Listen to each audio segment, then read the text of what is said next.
I hope you all are doing well.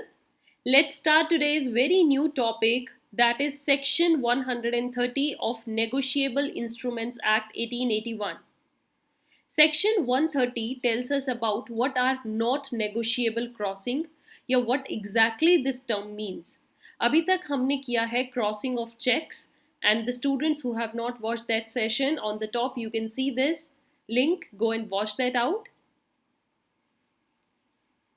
And after that, next we have done already a session of types of crossing. What are the various types? So even the students who have not this session watched this session, on the top again you see this I link button, go and watch this.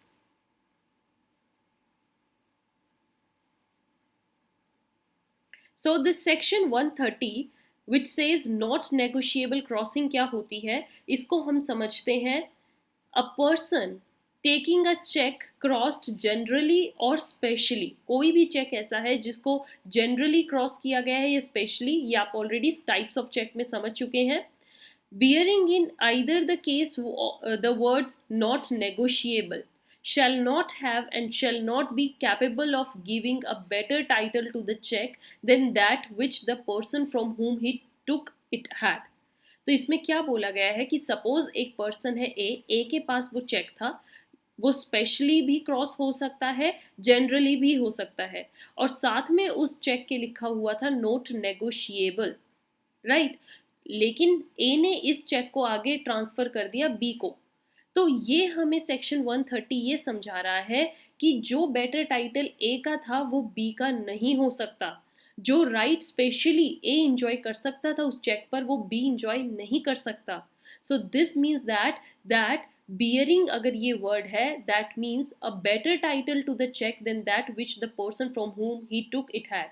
B को उतना बड़ा title या उतना better title नहीं मिलेगा जो already ए का already था उस चेक से related.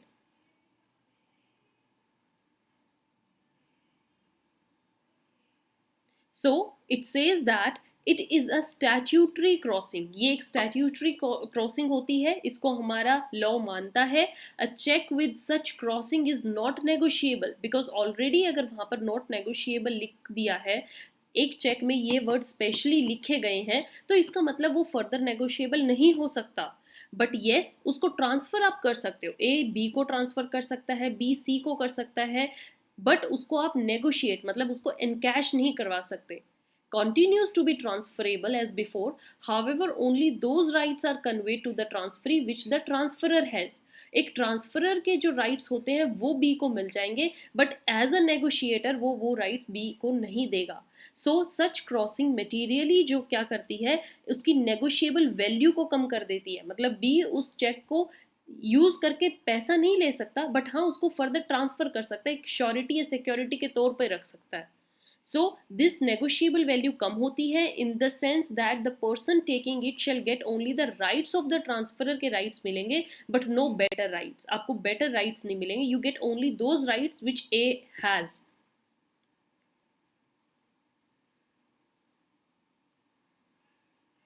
So he can not become a holder in due course. B यहाँ पर होल्डर इन ड्यू कोर्स तो बिल्कुल ही नहीं होगा, होल्डर इन ड्यू कोर्स वो ए ही रहेगा. So next what it says that the object of such a crossing.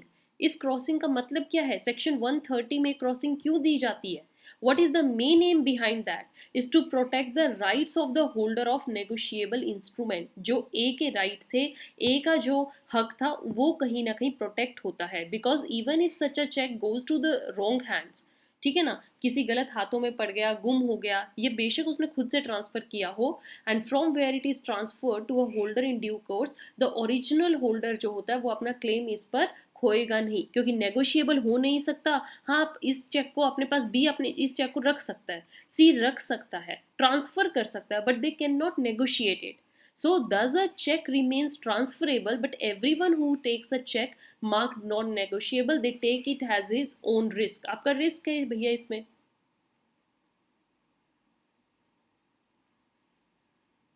Thus where a blank check, suppose एक blank check है और उस पर लिखा गया है not negotiable, and that was fraudulently completed, एक एजेंट उसको कंप्लीट कर लेता है, उसमें अपना नाम लिख देता है and transfer to a person to whom the agent was indebted.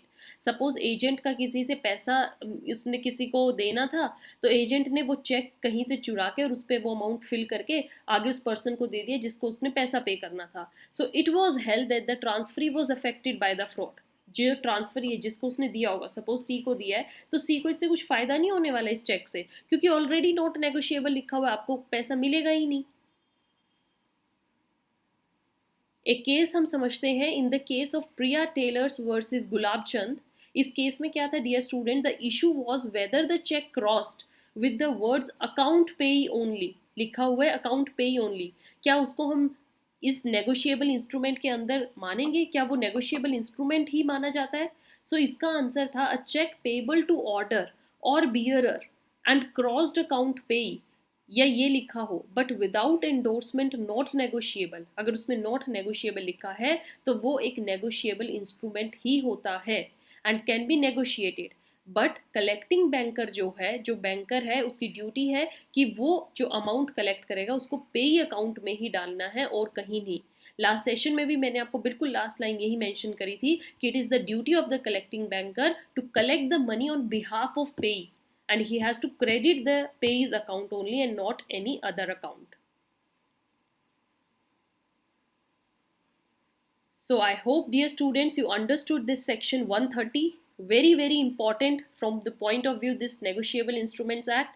Don't skip any session. Again I am saying dear students, अगर आपको complete negotiable instrument का package चाहिए, notes चाहिए with previous year questions, marked case studies and very great explanation, there are my handwritten notes. You can send me your queries on mail, you can contact us, you can WhatsApp us, we are there for you. Follow us on Telegram, Instagram. Till then, keep watching, keep sharing. Have a nice day. Thank you.